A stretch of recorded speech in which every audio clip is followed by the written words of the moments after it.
small compared to yours. Why should I worry about tomorrow when I know that all I gotta do is trust you, Lord. Every little thing's gonna be alright. Every little thing's gonna be just fine. Whether I can see it now, I know you will work it out for good. Every little thing, everything will be alright. Our bumping was meant to be 11 a.m. We are 6 hours behind. Our semi-trailer truck is 120 miles away. It's 6:40. The stage, you could say, is set. Anything that could have gone wrong has gone wrong. You needn't always stress. It's now 7:06 p.m. Right there. We're gonna move fast. We're gonna get this thing going in about 45 minutes to an hour. Everything will be alright.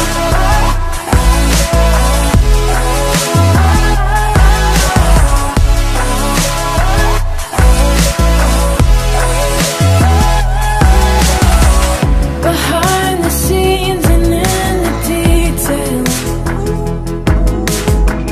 you plan the perfect way for me. Why would I dwell upon the road's uncertainties when all I gotta do is look to you? Yeah, all I gotta do is look to you. Every little thing's gonna be alright. Every little thing's gonna be just fine. Whether I can see it now, I know you will work it out for good.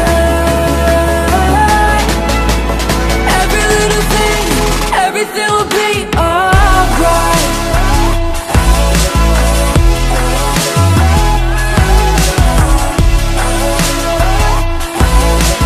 Every little thing, every little thing.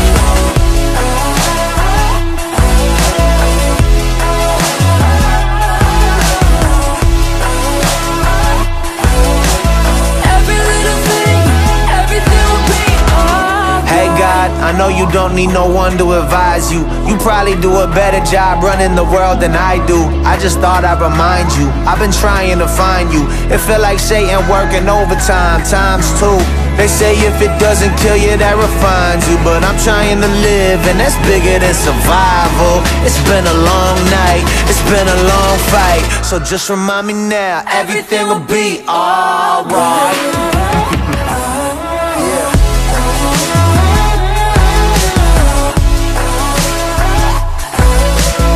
Every little thing, every little thing. Every little thing, every little thing. Every little thing, every little thing.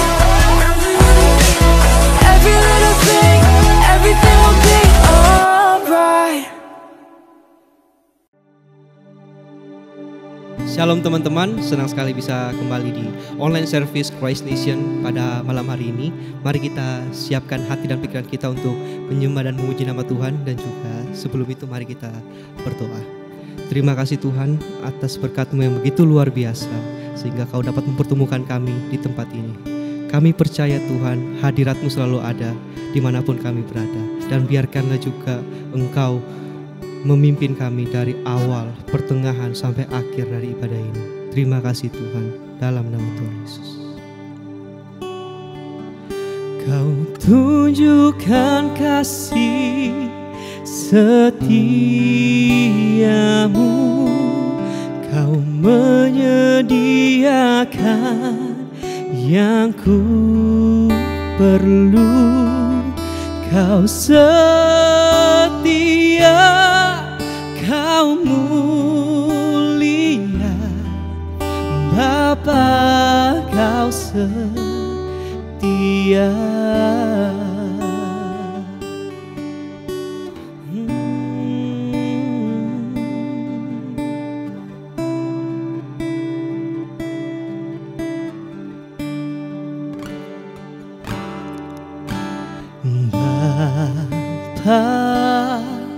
Kau setia Bapa, Kau mulia, tenanglah jiwaku, aman bersamamu.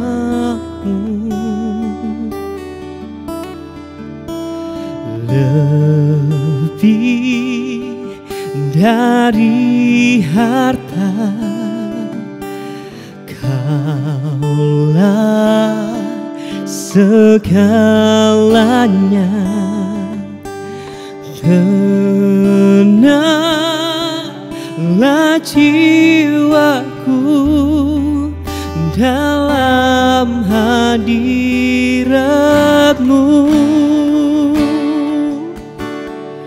Kau tunjukkan kasih setiamu, Kau menyediakan yang ku perlu. Kau setia, Kau mulia, dulu, sekarang, dan selamanya. Kau tunjukkan kasih setiamu, Kau menyediakan yang ku perlu. Kau setia, Kau mulia, Bapa, Kau setia.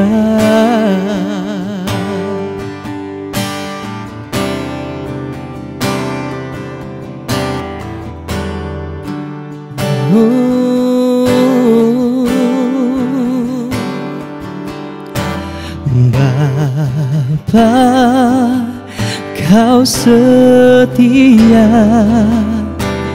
Bapa, Kau mulia, tenanglah jiwaku, aman bersamamu.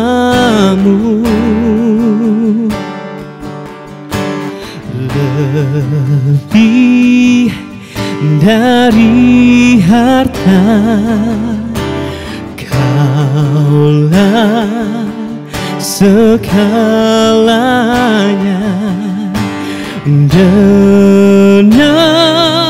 Tenanglah jiwaku dalam hadirat-Mu.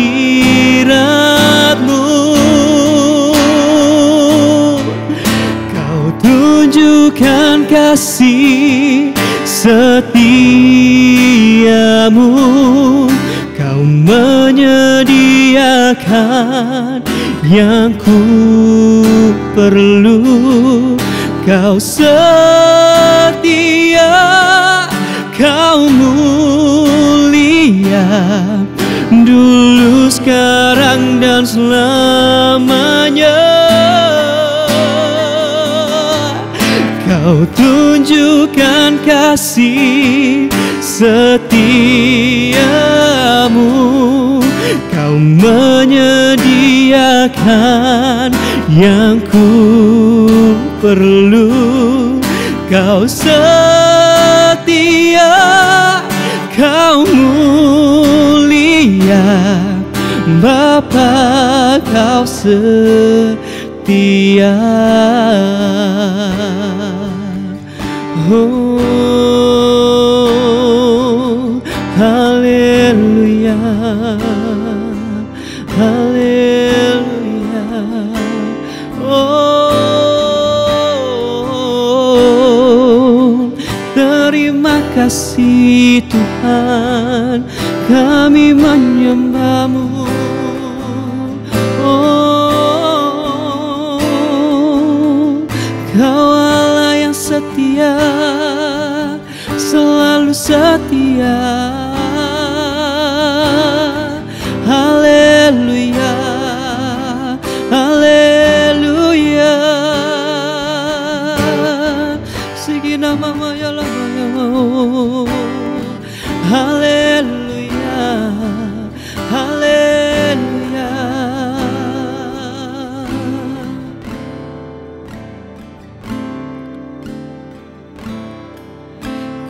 bersyukur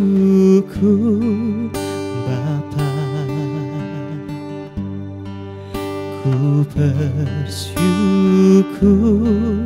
Tuhan buat kasih setiamu di dalam hidupku. Ku bersyukur,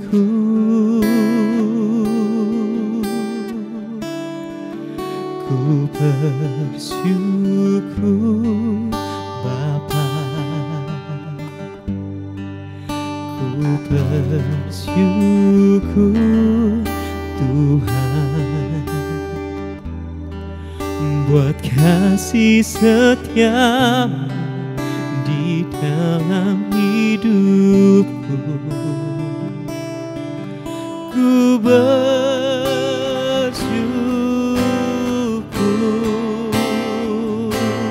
Tuhan,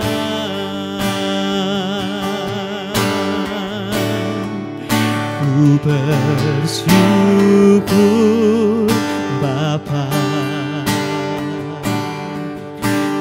ku bersyukur Tuhan buat kasih setiamu di dalam hidupku. Ku bersyukur, ku bersyukur Bapa, ku bersyukur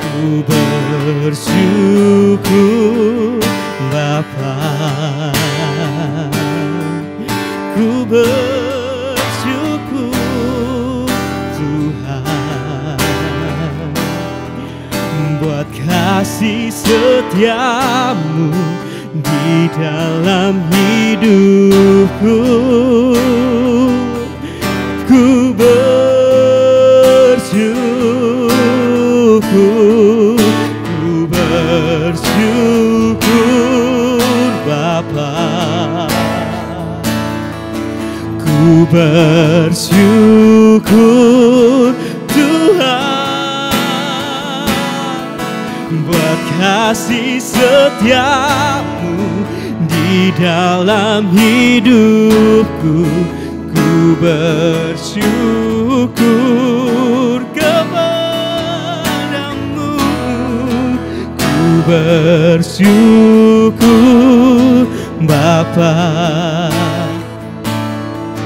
ku bersyukur Tuhan buat kasih setiamu di dalam hidupku. Ku bersyukur,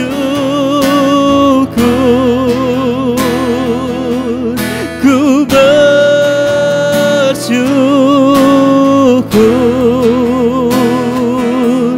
ku bersyukur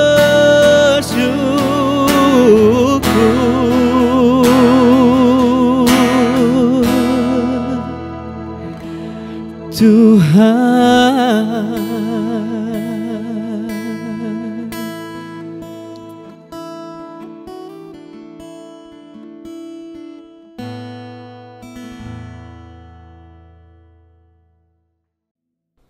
Welcome home everyone. Dimanapun teman-teman berada saat ini, kita percaya bahwa kuasa Tuhan ada bersama dengan kita dan penyertaan Tuhan ada bersama kita. Hadiratnya ada dimanapun teman-teman berada saat ini. Hey, wherever you are, dimanapun teman-teman berada, di kamar teman-teman, di rumah teman-teman, ataupun dimanapun teman-teman berada, justru dalam momen seperti ini kita bisa terkoneksi bersama-sama.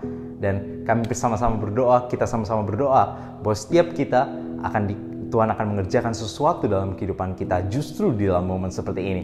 Dan malam hari ini kita akan dilayani oleh hamba Tuhan yang akan menyampaikan kebenaran firman Tuhan kepada kita. Oleh karena itu, mari kita siapkan hati kita bersama dan kita berdoa, take notes kita, dan mari kita belajar untuk mendengarkan suara Tuhan di dalam kehidupan kita. Let's pray together. Tuhan Yesus, kami bersyukur untuk kebaikan-Mu dalam kehidupan kami Tuhan, dan kami buka lebar hati kami Kami mau mendengarkan suara-Mu di dalam kehidupan kami Tuhan. Dan kami berdoa supaya kebenaran-Mu mengubahkan kehidupan kami Tuhan. Dan kami boleh menjadi pelaku firman-Mu di dalam kehidupan ini. Melakukan kebenaran dan membangun kehidupan kami di atas dasar kebenaran-Mu. Di dalam nama Tuhan Yesus kami berdoa. Haleluya. Amin. Be blessed.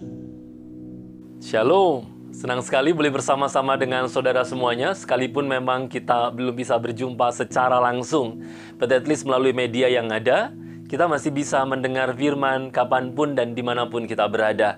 Well, teman-teman yang dikasihi Tuhan, Bapak Ibu yang dikasihi Tuhan, saya melihat bahwa di dunia ini ada begitu banyak hal yang penting. Banyak sekali. Keluarga misalnya. Well ya, anak-anak yang bertumbuh di dalam pengawasan kita, tentu mereka adalah hal yang sangat penting sekali. Istri, suami, persahabatan dengan orang yang lain, kehidupan bersama dengan orang yang lain, tentu itu hal-hal yang penting. Bahkan kalau saudara belum berkeluarga, misalnya sedang meniti karir, maka karir itu mungkin adalah sesuatu yang penting buat saudara. Atau mungkin studi saudara juga adalah sesuatu yang penting. But you know what? Ketika saya mempelajari Alkitab, saya melihat bahwa di sepanjang Alkitab ini mengatakan ada sesuatu yang amat sangat penting yang kita tidak boleh abaikan. You know why? Karena begini, kalau saudara mengabaikan ini, maka seperti yang dikatakan oleh J.I. Packer dalam bukunya yang terkenal Knowing God itu.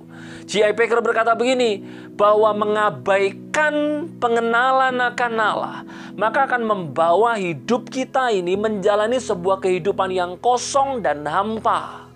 Saya ulang sekali lagi, J.I. Packer ini berkata bahwa kalau kita mengabaikan pengenalan tentang Allah, maka kita akan menjalani kehidupan ini dan sampai pada kehidupan yang kosong dan hampa.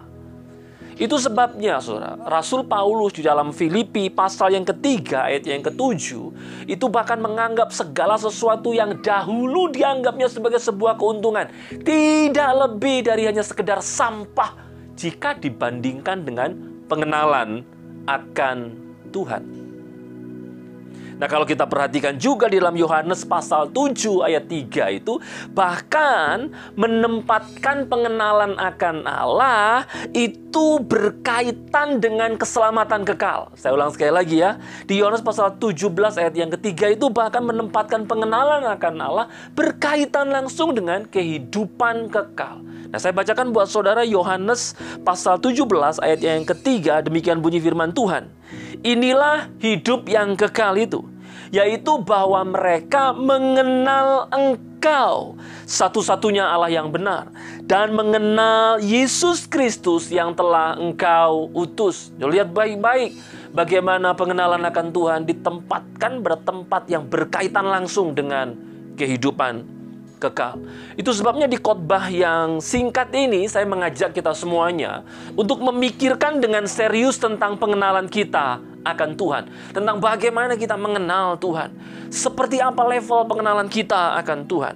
Nah, saudara dikasih Tuhan, mengenal Tuhan itu memang harus terbangun di atas satu hal dasar ini. Apa itu?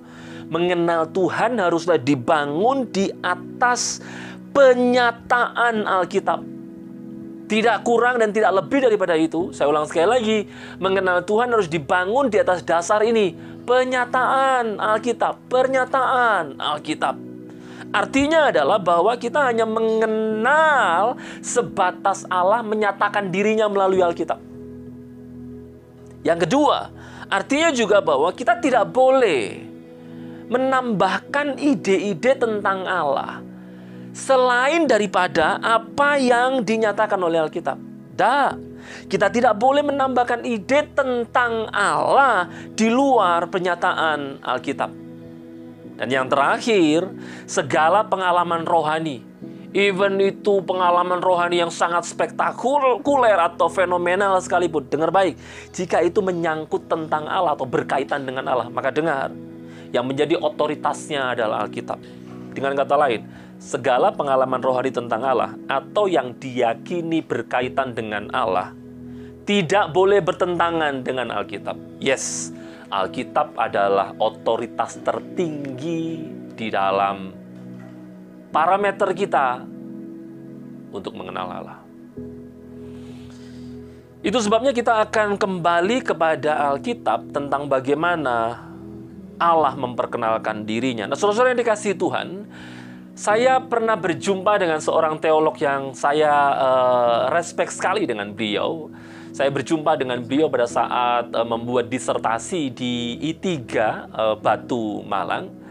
Waktu itu saya diberi beliau buku yang menarik sekali, dan di dalam salah satu buku yang saya dapatkan dari beliau itu, beliau berkata begini, menulis begini, orang yang berupaya menjalin hubungan intim dengan Allah tanpa mengenal melalui mempelajari Alkitab, maka dia akan jatuh ke dalam mistikisme. Saya ulang sekali lagi, orang yang berupaya menjalin hubungan intim dengan Allah tanpa mengenal Allah melalui Alkitab, maka orang tersebut akan jatuh dalam mistikisme.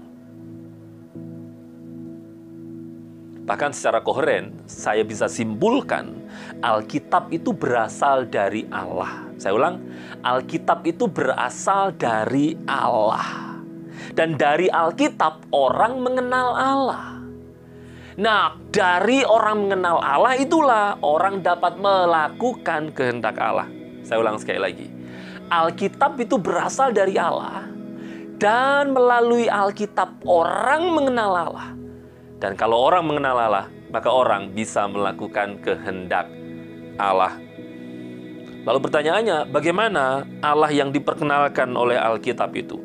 Saudara, ada begitu banyak aspek yang Alkitab ini sebutkan tentang Allah, sehingga saya tidak mungkin menyampaikan semuanya melalui khotbah yang singkat ini. Tetapi saya berharap melalui satu hal ini, at least setidaknya cukup untuk membuat kita mengerti tentang seperti apa Allah itu, sesuai dengan yang diberitakan Alkitab. Saya akan membatasi pengenalan kita akan Tuhan melalui khotbah ini, melalui frase akulah Tuhan yang tercatat dalam kitab Yesaya. Sekali lagi, saya hanya akan membatasi pengenalan kita di dalam khotbah ini tentang Allah hanya melalui frase akulah Tuhan yang tercatat di dalam kitab Yesaya. Saya melihat bahwa setidaknya ada 14 ayat yang mencatat frase akulah Tuhan ini di dalam kitab Yesaya. Dan rupanya di dalam masing-masing ayat itu, Allah itu kadang mendeskripsikan dirinya dengan beberapa sifat dan karyanya sekaligus.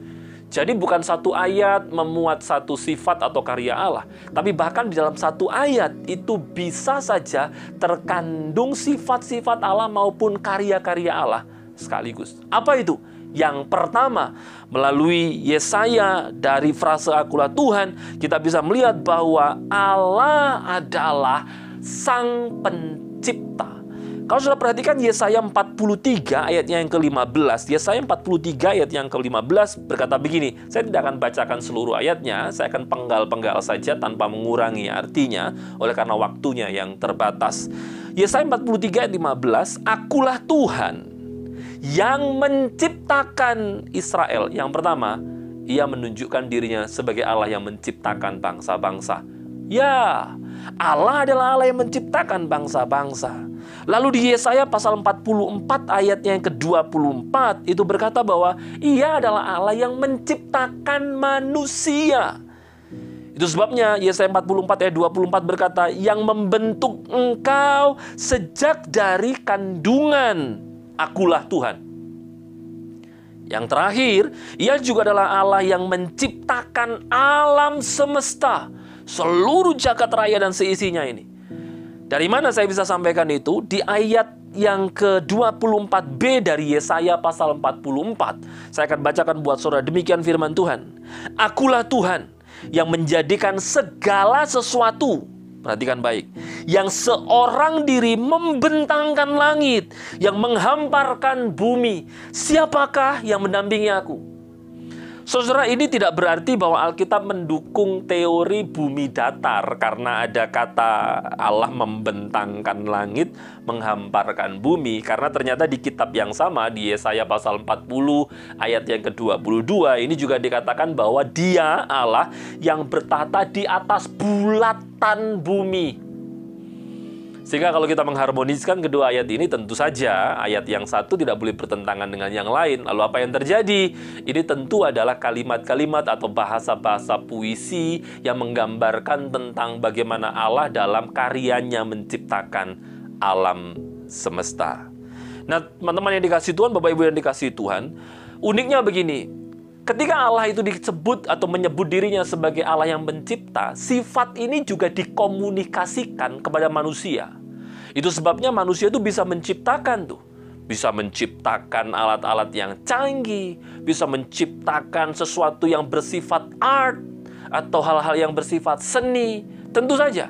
Hanya bedanya begini, kalau Allah mencipta, maka dia mencipta dari ketiadaan. Dari sesuatu yang tidak ada menjadi ada. Yang dalam istilah Latin itu disebut creatio ex nihilo.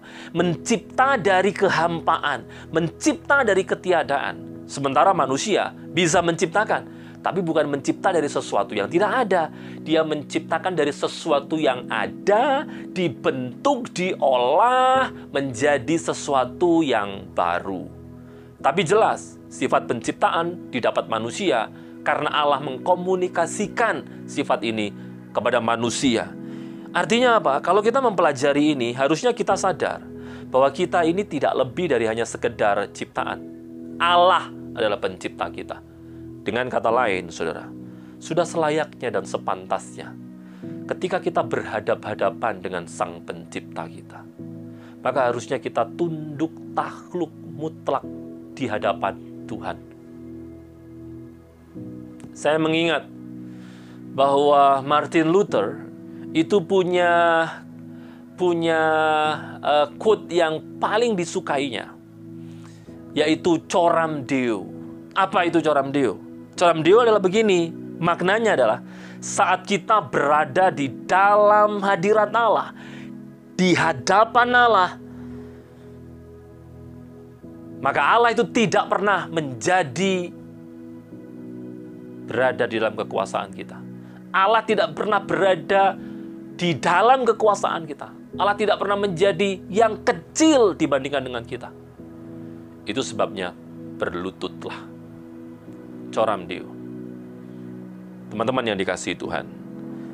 Yang pertama, Allah menyatakan dirinya sebagai Sang Pencipta. Yang kedua, di dalam kitab Yesaya khususnya dengan frase akulah Tuhan itu, Allah juga menyebutkan secara spesifik namanya.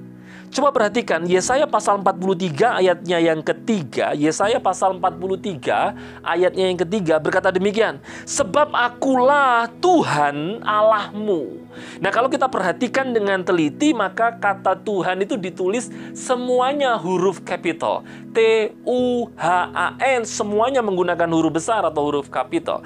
Kalau ditulis dengan seluruhnya menggunakan huruf besar atau huruf kapital, maka ini adalah terjemahan dari bahasa Ibrani atau kata Ibrani Yahweh. Atau kalau orang Ibrani berjumpa dengan tulisan ini atau kata ini, maka mereka menyebutnya dengan Adonai. Nah, sedangkan kata Allah dengan huruf kapital di awal saja itu diterjemahkan dengan kata Elohim. Artinya apa? Yang menarik begini, Allah itu mendeskripsikan, menyebutkan dirinya secara langsung.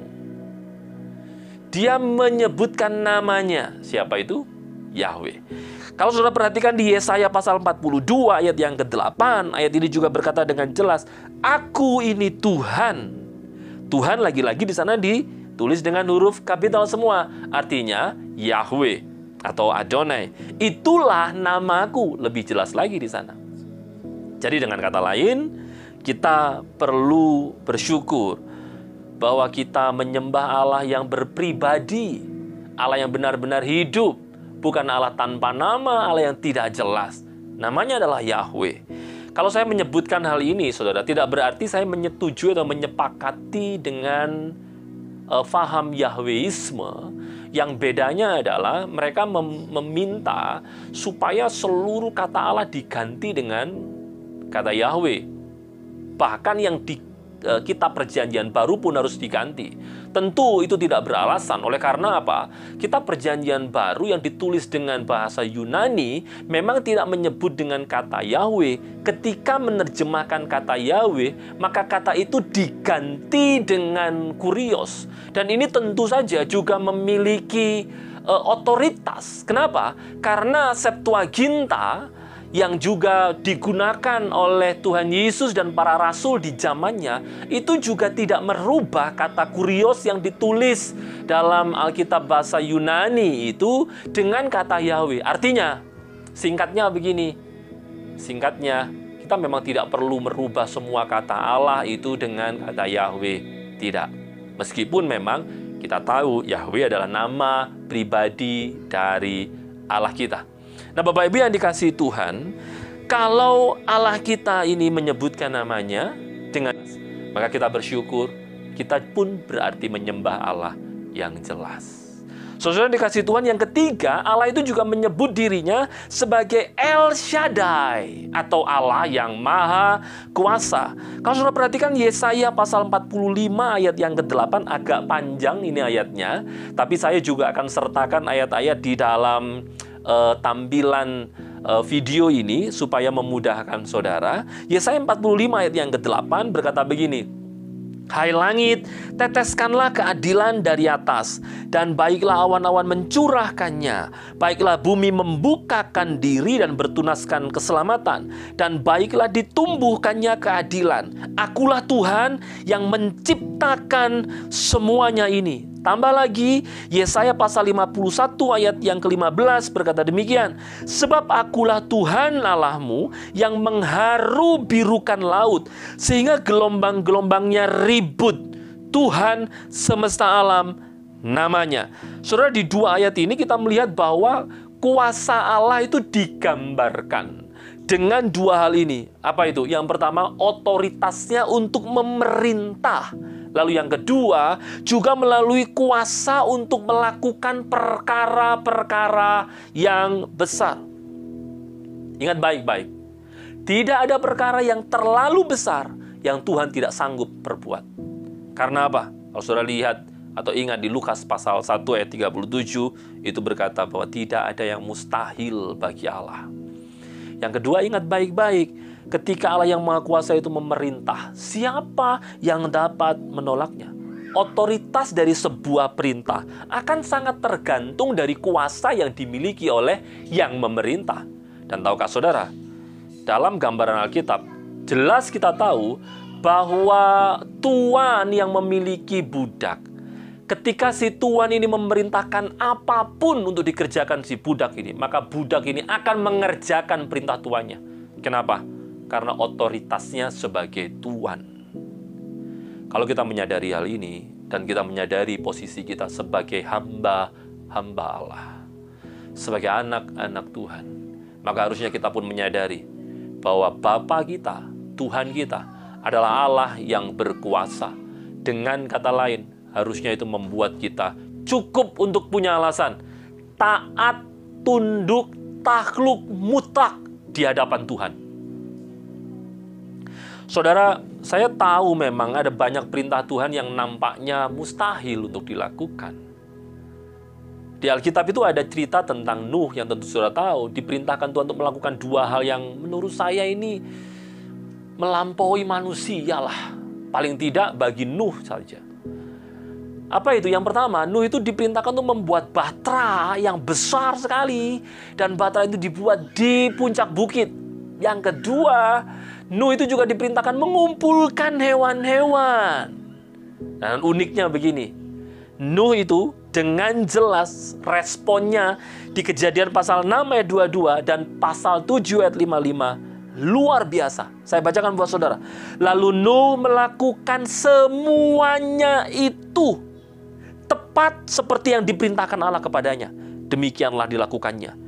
Kejadian pasal 7 ayat 5 berkata, "Lalu Nuh melakukan segala yang diperintahkan Tuhan kepadanya." Saya mengingat juga seorang pemuda remaja yang luar biasa. Kalau tadi contohnya adalah Nuh, orang yang sudah punya keluarga. Dan ini adalah contoh yang kedua, seorang pemuda, anak remaja yang juga luar biasa. Kenapa saya pakai ini? Supaya anak muda punya alasan juga untuk memiliki ketaatan yang sama dengan pemuda ini. Siapa namanya? Namanya adalah Yosua. Di Keluaran pasal 17 ayat yang ke-10 itu menarik. Memperlihatkan tentang bagaimana ketaatan Yosua kepada Allah yang digambarkannya melalui ketaatannya kepada Musa. Musa meminta Yosua untuk memimpin Israel berperang lawan Amalek. Dan saudara tahu, Yosua muda ini yang tidak punya pengalaman ini, apa yang dilakukannya? Yosua melakukan seperti yang dikatakan Musa kepadanya dan berperang melawan orang Amalek. Well, you know akhirnya bahwa Israel memenangkan peperangan itu. Adakah alasan buat kita untuk tidak taat kepada Allah yang berkuasa itu? Yang keempat, saudara, Allah itu juga menyebutkan dirinya sebagai Allah yang Maha Kudus, Juru Selamat, dan Penebus. Yesaya pasal 48 ayat 17 berkata demikian, beginilah firman Tuhan, penebusmu yang Maha Kudus, Allah Israel, akulah Tuhan Allahmu. Yesaya 43 ayat 11, akulah Tuhan, dan tidak ada juru selamat selain daripadaku. Ada banyak ayat-ayat yang lainnya yang saya juga tampilkan, tetapi tidak semuanya saya bacakan. Nah, menariknya begini, dalam teologi penebusan, khususnya teologi penebusan dosa, maka saudara perlu tahu bahwa sang penebus dosa haruslah pribadi yang kudus, yang tidak bercacat celah, yang tidak berdosa sedikit pun sepanjang hidupnya. Dan tahukah saudara, hanya ada satu pribadi yang bisa seperti itu, yang kudus mutlak, tidak berdosa sama sekali, Allah. Dalam teologi penebusan, Allah yang menjadi penebus dosa kita. Karena dia sempurna, maka penebusannya pun juga sempurna. Dan kita bersyukur, kita adalah bagian dari orang-orang yang menerima kasih karunia Tuhan untuk dikuduskan oleh Tuhan. Bagian kita, kalau kita menyadari betapa luar biasanya kekudusan yang dianugerahkan Tuhan adalah, mari jaga kekudusan hidup kita. Mari jaga kekudusan hidup kita. Orang-orang muda dengar baik, jaga kekudusan. Stop lakukan, stop menonton, stop lihat hal-hal yang pornografi, hal-hal yang mendukakan Allah. Stop, jaga kekudusan. Jangan main-main dengan dosa. John Piper adalah seorang pengkhotbah dan penulis buku, salah satu yang menjadi favorit saya. John Piper pernah berkata begini, we must not make peace with our sin. We must make war. Jangan berdamai dengan dosa, tapi kita harus berperang dengan dosa. Artinya tentu saja bukan mengandalkan kemampuan kita, tetapi dengan segenap hati kita berusaha menjauhkan diri dari dosa sebagai bentuk syukur kita atas anugerah kekudusan yang dianugerahkan Tuhan. Yang kelima, saudara, Alkitab khususnya di Yesaya, dalam frase akulah Allah, ini juga mendeskripsikan, menyebutkan, mengenalkan bahwa Allah adalah satu-satunya Tuhan. Yesaya pasal 45 ayat yang kelima berkata begini, akulah Tuhan dan tidak ada yang lain kecuali aku, tidak ada Allah. Saya ulang sekali lagi, akulah Tuhan dan tidak ada yang lain kecuali aku, tidak ada Allah. Seorang antropolog yang terkenal bernama William Smith itu pernah berkata bahwa sejak zaman kuno manusia ini memang telah terlibat di dalam penyembahan berhala. Mereka menggantikan Allah yang maha tinggi itu dengan berhala-berhala, dewa-dewa pagan yang menarik bagi mereka. Dan itu memang yang terjadi. Dan di tengah-tengah situasi seperti itu, Allah menyebutkan dirinya bahwa akulah satu-satunya Allah. Tidak ada yang lain selain daripada aku. Itu kata Allah. Ini menarik. Artinya apa? Ya, Allah menghendaki kita untuk tidak terlibat kepada hal apapun yang bersifat penyembahan berhala. Well, saudara memang tidak sembah patung di rumah. Ya, saudara mungkin juga tidak punya sembahan-sembahan khusus dalam bentuk-bentuk yang lain, gambar atau apapun yang saudara sembah, saudara kasih sesaji atau apapun. Mungkin tidak begitu, dan saya berdoa supaya saudara tidak lakukan itu. Tapi tahukah saudara bahwa kalau saudara ini sadar atau tidak sadar menjadikan pencapaian dunia sebagai arah hidup saudara, kalau saudara ini menjadikan harta saudara menjadi pengharapan saudara, kalau saudara ini menggantikan kemampuan saudara untuk menggantikan jam-jam doa saudara, maka dengar baik, tanpa sadar kita ini telah menggantikan Allah di dalam hidup kita dengan semua hal yang saya sebutkan tadi. Dengan berat hati saya sampaikan, sengaja atau tidak sengaja, kita telah melakukan penyembahan berhala. Bapak Ibu yang dikasihi Tuhan, yang keenam, kita perlu tahu bahwa di dalam Yesaya ini Allah juga mengenalkan dirinya dengan Allah yang memanggil kita dengan nama. Itu sebabnya di bagian yang ke-6 ini saya memberi subjudulnya adalah Allah yang mengenal kita secara pribadi. Allah yang mengenal kita secara pribadi. Dari mana? Yesaya pasal 45 ayat yang ketiga berkata begini, Akulah Tuhan Allah Israel yang memanggil engkau dengan namamu. Wow, haleluya. Dia adalah Allah yang memanggil kita dengan nama. Apa artinya sih? Artinya ini, bahwa ternyata Tuhan itu membangun hubungannya dengan kita, anak-anaknya, secara pribadi. Memanggil nama adalah ungkapan untuk menyebutkan tentang Allah itu berkehendak, berkasih karunia untuk membangun relasi dengan kita secara pribadi dengan menyebut nama kita.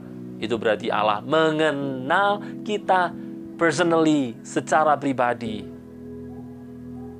Saudara yang dikasihi Tuhan, kalau Allah itu berkenan untuk berelasi dengan kita secara pribadi, lalu bagaimana dengan kita?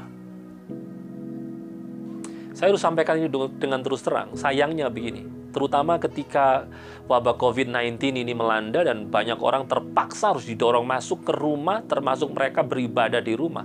Lalu banyak orang berkata, saya tidak bisa ibadah, kami susah ibadah, kami susah berdoa sendiri. Paling tidak itu menyebutkan apa sih saudara?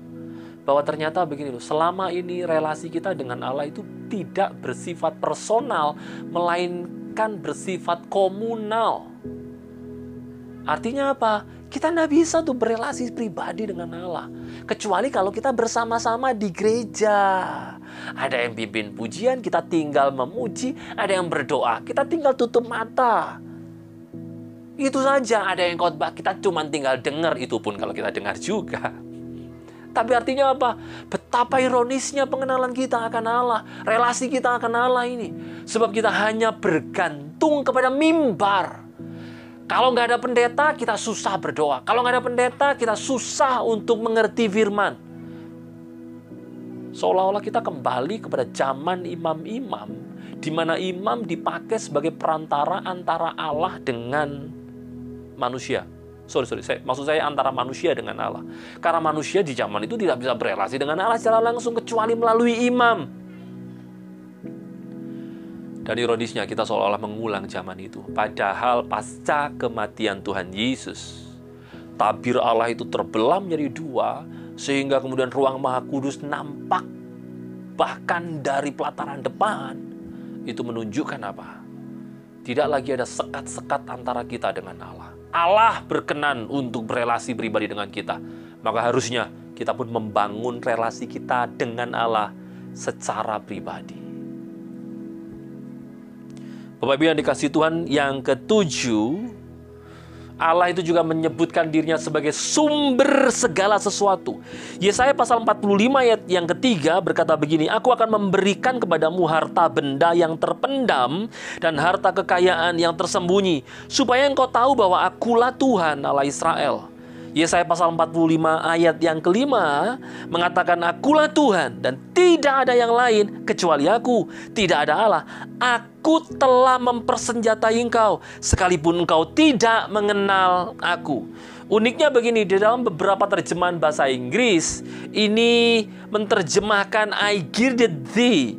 KJV, NASB, RSV itu menerjemahkan demikian. Lalu Amplified Bible itu menerjemahkan I will gird and arm you. Aku akan mempersiapkan dan mempersenjatai engkau. ESV berkata I equip you. Aku telah memperlengkapi engkau. Sementara NIV, I will strengthen you. Aku akan menguatkan. Aku telah menguatkan engkau. Maksudnya begitu. Lalu yang terakhir di NLT itu berkata I have prepared you. Saya telah mempersiapkan engkau.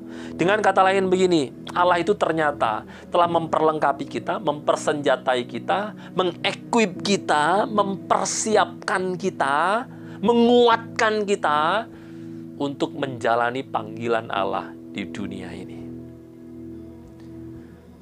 Sesungguhnya memang Allah tidak akan pernah taruh kita, letakkan kita di dunia ini sebelum Dia memperlengkapi kita. Contoh saja, kalau saudara ingat kronologi penciptaan, maka saudara akan tahu bahwa manusia diciptakan pasca segala sesuatu diciptakan Allah terlebih dahulu. Manusia diciptakan di hari yang ke-6 dan di hari 1 sampai 5 Tuhan mempersiapkan semuanya. Sehingga ketika Allah menciptakan manusia, manusia tinggal quote-unquote menikmati semua yang terlebih dahulu telah diciptakan oleh Allah. Ini membuktikan kepada kita, paling tidak begini, tidak ada alasan bagi kita untuk tidak menjalani panggilan kita di dunia ini. Sebab Tuhan memperlengkapi kita. Ya, Tuhan telah memperlengkapi kita. Meskipun Dia tidak memperlengkapi kita dengan sempurna. Karena sekalipun Tuhan memperlengkapi kita dengan segala sesuatu yang kita butuhkan, tetapi tidak berarti membuat kita tidak butuh orang lain. Tidak berarti membuat kita jadi seperti Dia yang sempurna. Allah memperlengkapi kita dengan segala sesuatu yang kita butuhkan untuk kita melakukan tugas panggilan pelayanan kepada Allah di dunia ini. Itu sebabnya jangan pernah berkata tidak ketika saudara harus menjalani panggilan saudara. Apapun panggilan itu, suami, papa, mama, hamba Tuhan, pelajar, anak, dan yang lain-lainnya. Lakukan, karena Allah memperlengkapi engkau. Saudara yang dikasihi Tuhan, yang ke-8 saya juga ingin sampaikan pada saudara bahwa Allah itu memperkenalkan dirinya sebagai Allah yang berdaulat mutlak. Ayat yang ke-18 dari Yesaya pasal 45 ini mengatakan demikian. Sebab beginilah firman Tuhan yang menciptakan langit. Dialah Allah yang membentuk bumi dan menjadikannya dan yang menegakkannya. Dan Ia menciptakannya bukan supaya kosong, tetapi Ia membentuknya untuk didiami. Akulah Tuhan dan tidak ada yang lain. Dari ayat ini kita bisa melihat bahwa Allah itu punya rencana tuh. Allah merencanakan bumi supaya kemudian tidak kosong. Dan memang Allah membuat bumi tidak kosong. Artinya apa? Allah punya rencana. Dan uniknya begini, ketika Allah merencanakan, maka perhatikan baik-baik, rencana itu dibuatnya sejak semula di dalam kekekalan. Rencana itu mencakup segala sesuatu. Rencana itu juga berhubungan dengan segala sesuatu. Rencana itu sempurna sehingga tidak mungkin berubah-ubah. Rencana itu juga bahkan tidak mungkin gagal. Saya berdoa saya punya kesempatan yang lain untuk menyampaikan ini dengan lebih detail. Tapi paling tidak, dengan semua hal yang dikerjakan Allah, kita tahu bahwa kita punya Allah yang berdaulat mutlak dari rencana yang dibuatnya, dan rencana itu pasti berhasil, sempurna, tidak akan gagal, tidak juga berubah-ubah. Bapak Ibu yang dikasihi Tuhan, teman-teman semuanya, ini semua membuktikan bahwa kita menyembah Allah yang berdaulat. Yang terakhir, Allah di dalam Yesaya ini, dalam frase akulah Tuhan, juga memperkenalkan dirinya sebagai Allah yang maha kasih. Kalau saudara belajar tentang kasih Allah, saya berdoa supaya saudara sampai pada pengertian bahwa kasih Allah itu adalah kasih yang tidak bergantung kepada objek kasihnya.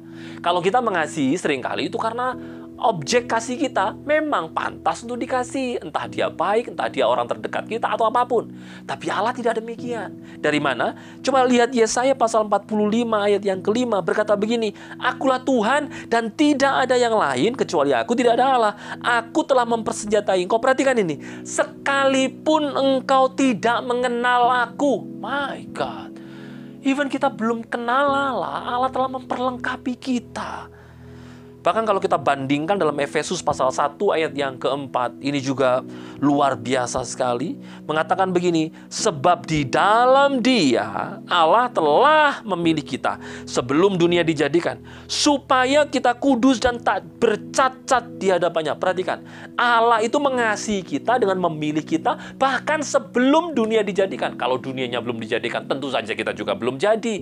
Tapi bahkan sebelum kita jadi, Allah telah memilih kita. Untuk apa? Supaya kita kudus dan tak bercacat di hadapannya.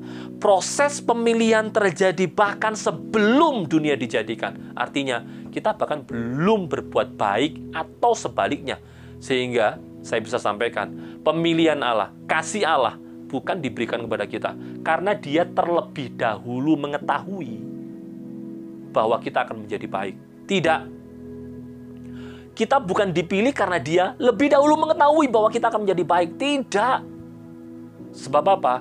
Ayat ini jelas berkata, kita dipilih supaya kemudian kita apa?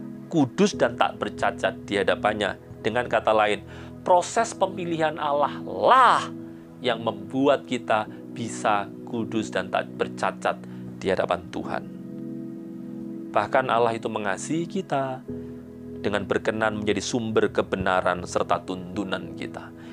Yesaya pasal 48 ayat 17 menyampaikan hal ini. Saudara dikasihi Tuhan, ingat baik-baik. Dia telah memilih kita. Dia telah memberi tuntunan kepada kita. Sekarang apa tugas kita? Selain daripada kita mengikuti pimpinan Tuhan, kita mengikuti tuntunan Tuhan. Motivator dunia bukan penuntun kita. No. Filsafat dunia bukanlah sumber kebenaran kita. Tidak. Allah lah sumber kebenaran kita. Allah lah penuntun kita. Dari semua hal yang telah saya sampaikan, saya berdoa supaya saudara semuanya paling tidak mengenal siapa Allahmu berdasarkan penyataan diri Allah di dalam Alkitab. Dan di akhir dari khotbah ini, izinkan saya juga mengutip apa yang dikatakan oleh Rasul Petrus di dalam 2 Petrus pasalnya yang pertama ayat yang kedua. Saya bacakan buat saudara. Kasih karunia dan damai sejahtera melimpahi kamu oleh pengenalan akan Allah dan akan Yesus Tuhan kita. Saya berdoa saudara diberi kasih karunia Allah untuk bisa mengenal Dia. Saya berdoa saudara diberi kasih karunia Allah untuk punya gairah terus mengenal Dia. Karena itu sesuatu yang penting, amat sangat penting. Tuhan Yesus memberkati kita. Amin. What a great message yang baru saja kita dengar. And I'm so blessed by that. Dan I hope and I pray semoga kebenaran itu bisa mengubahkan kehidupan kita semuanya menjadi bertumbuh dari waktu ke waktu. Tidak hanya kita mendengar dan mengenal kebenaran itu, tetapi kita juga hidup di dalamnya dan kemudian melakukan kebenaran itu dalam kehidupan kita. And the last one, I want to encourage you guys bahwa kita tidak mungkin bisa bertumbuh seorang diri saja. Oleh karena itu kita membutuhkan teman-teman dan komunitas dan kelompok kecil untuk kita bisa bertumbuh dari waktu ke waktu. Membutuhkan mereka untuk menjadi support kita dan saling menguatkan. Tempat di mana kita bisa menjadi apa adanya dan sharing. Oleh karena itu teman-teman semuanya yang belum mempunyai komunitas atau small group dalam kehidupan kalian, teman-teman bisa mengklik link yang ada di dalam deskripsi di bawah ini. Dan I want to encourage you to pursue that, maka kehidupan teman-teman akan bertumbuh dari waktu ke waktu. Dan I hope and pray for all of you there. Dan we are at the end of the service for the online service tonight. Dan thank you for joining us through the online service. We pray the best for you. And God bless you. See you next week.